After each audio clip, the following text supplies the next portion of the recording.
Hi, welcome everyone. We are back again. Let's talk some land. I am your host, Lindsey Holland. I am a farm and ranch broker, and I am here to talk to I'm actually here to talk to you about a topic that a lot of us kind of cringe at, and that's kind of our financial planning. I know growing up in a small community with blue collar workers, my dad was a surveyor. My mom is still a teacher to this day. Financial planning is a little scary. And then when you roll it into potentially owning a very large farm and production, financial strategies are not really common to us in the rural community. So we're very excited to reach out to you today and be here with our partner, Jake Reed. Jake is a financial planner, but he also has a very long background in the agricultural industry. He has several accolades he's going to be talking to you about. I thought it was very interesting that you have a master's from A&M and what is it? Beef Carcass Research Center. And then also, we're not going to hold it against you, but he has a Ph.D. from Oklahoma State University. But, not just that, but growing up on a farm and working in that industry, but then also being this finance geek. By the way, there's a place for that. We need people in this industry, a resource that we can trust, that understands our lifestyle, but doesn't make us feel ignorant to the fact that we don't know. So, Jake, I'll let you take it away. Introduce yourself a little more about your background and your roots in agricultural, and then the agricultural background, and then also go into how you came into the finance world and are using that today to help people in our industry.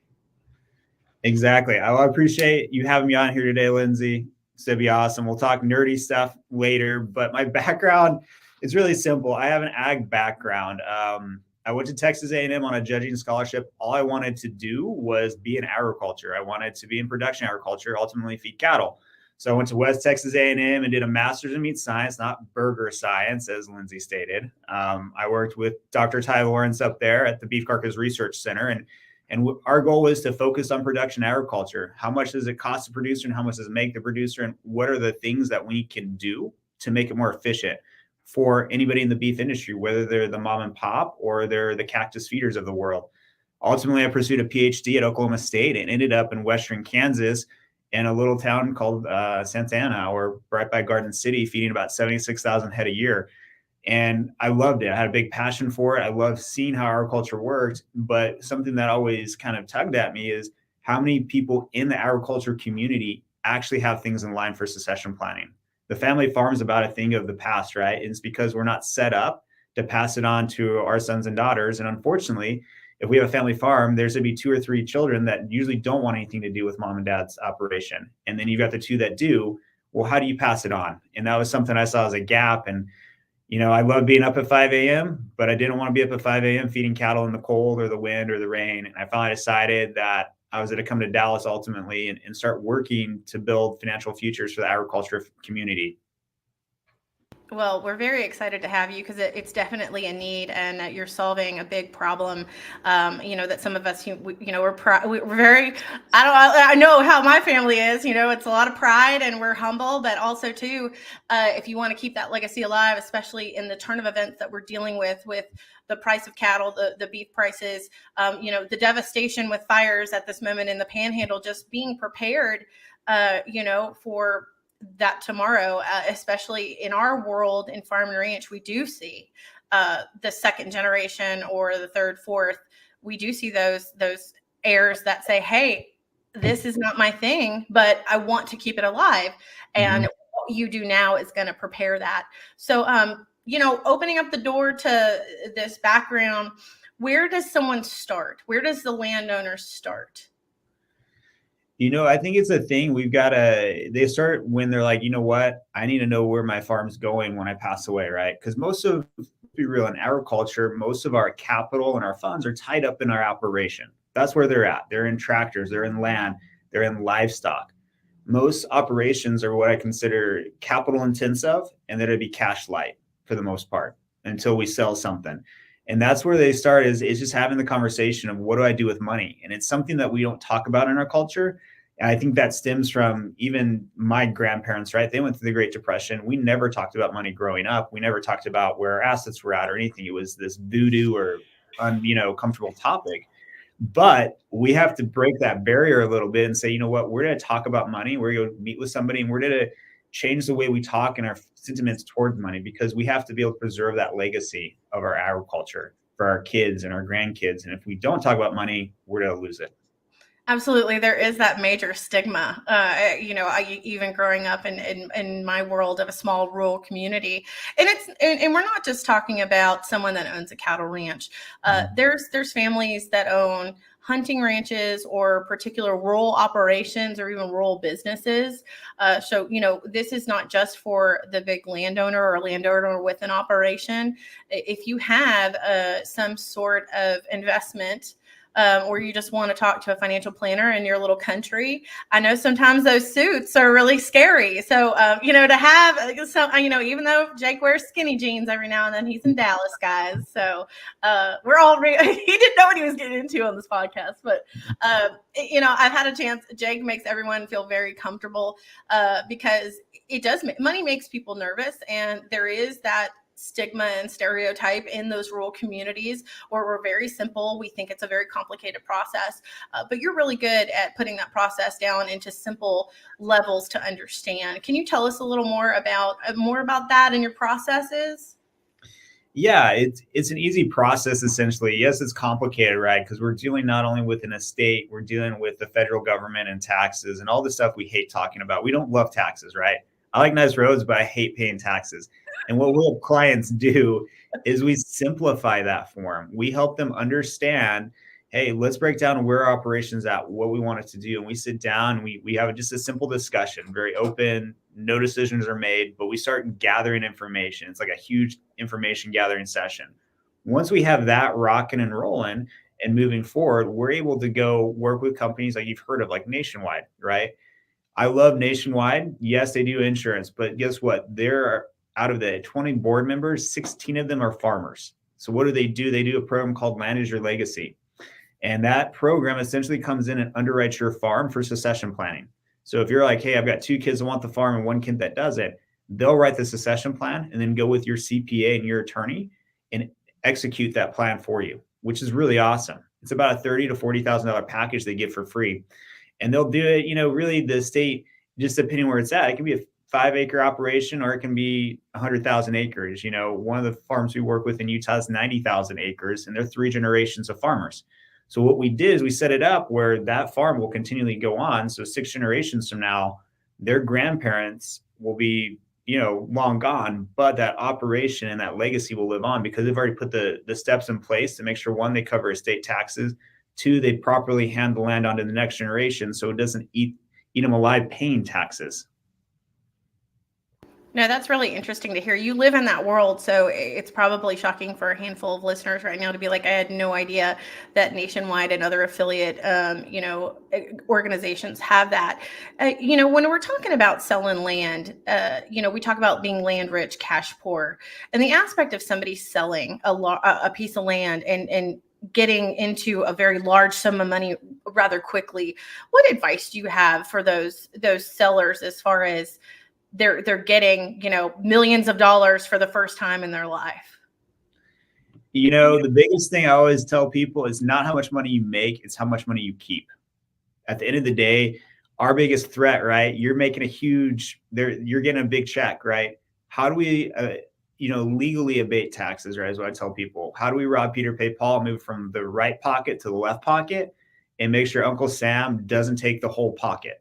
And that's where we come in and we sit and we will strategize and be like, hey, this is where we need to put the money. And this is how it needs to go into investment accounts. And this is how you're going to buy your next property or take that and create a legacy estate or a legacy trust. And that's where we strategize with you because everybody has a different financial need or a different financial plan, right? I wish it was a one size fits all. My job would be 1,000 times easier. But when we can sit down with a client and say, hey, this is how we're going to avoid taxes. And this is how we're going to pass this on to not only your kids, but your grandchildren. It absolutely revolutionizes how they think about money because they most times don't know those type of accounts exist and they've never dealt with them before. Absolutely.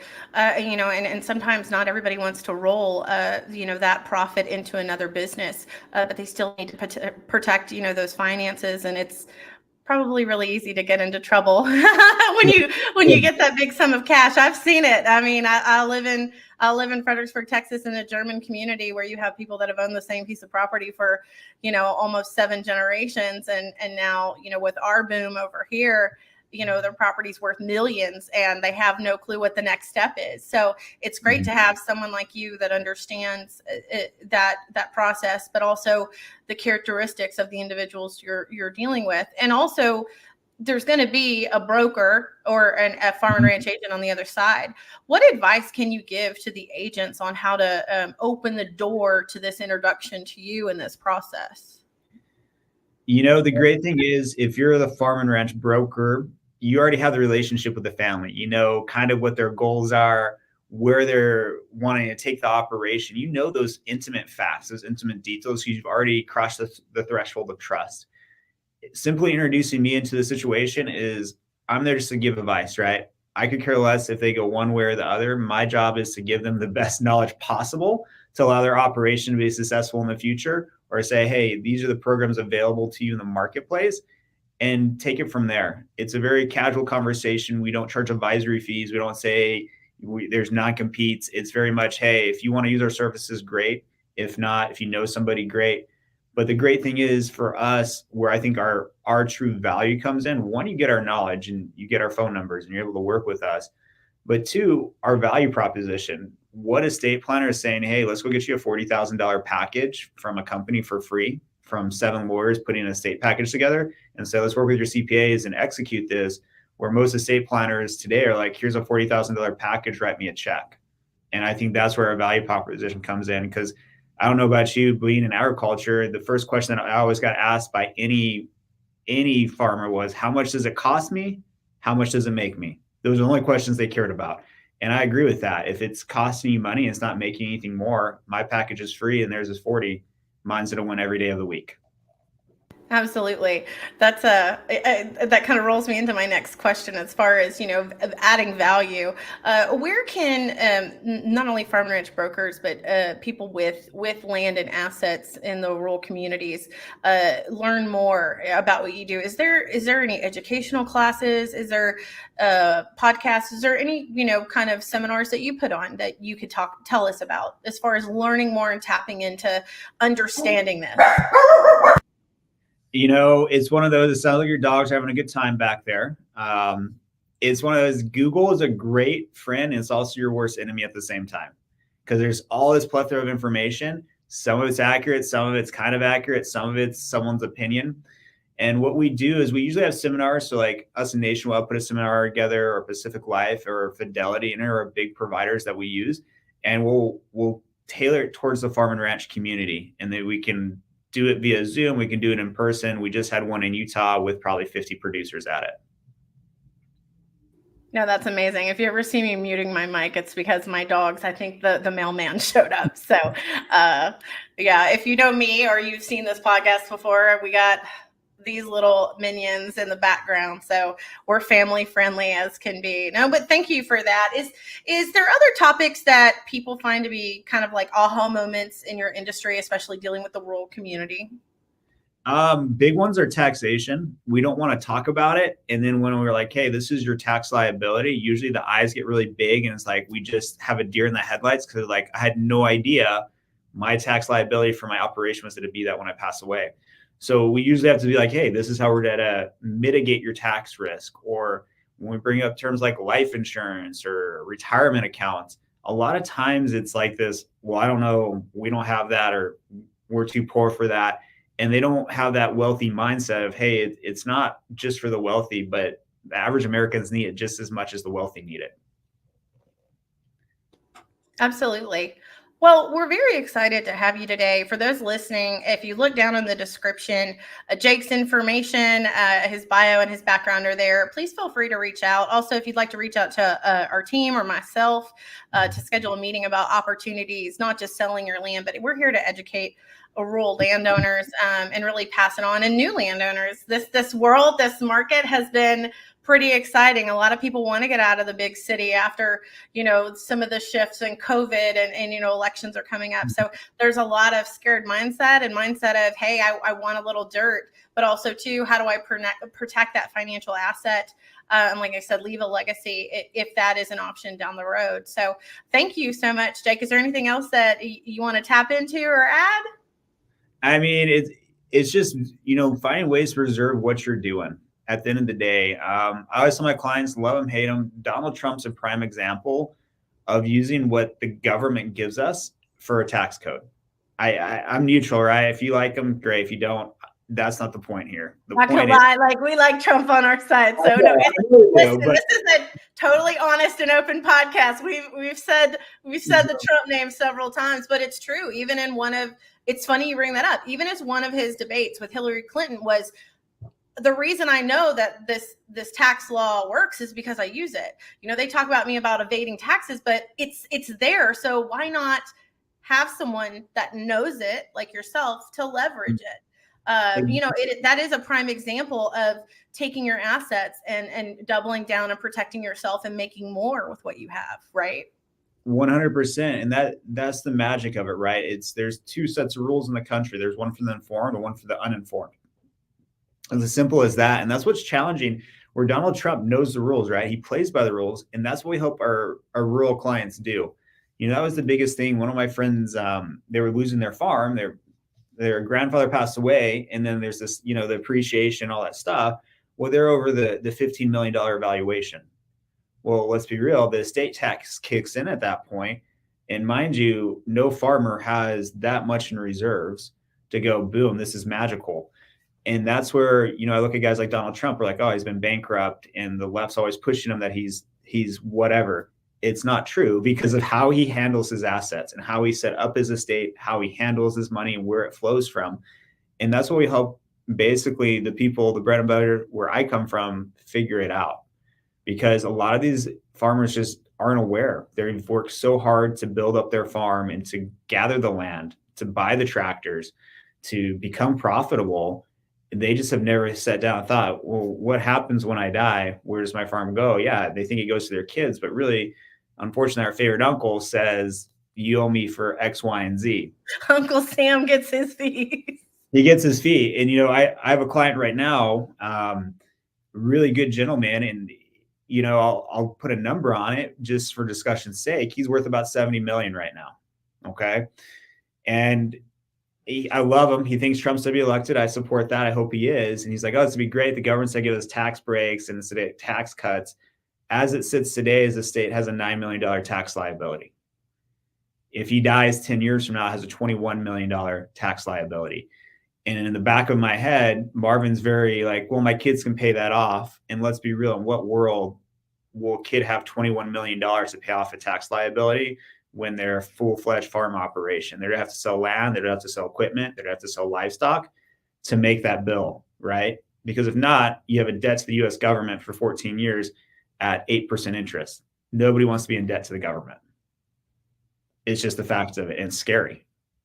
It is very scary. And I'm so glad that we have you on our team as an asset to share that information. And like I said, guys, free phone call, reach out. Jake's a great guy.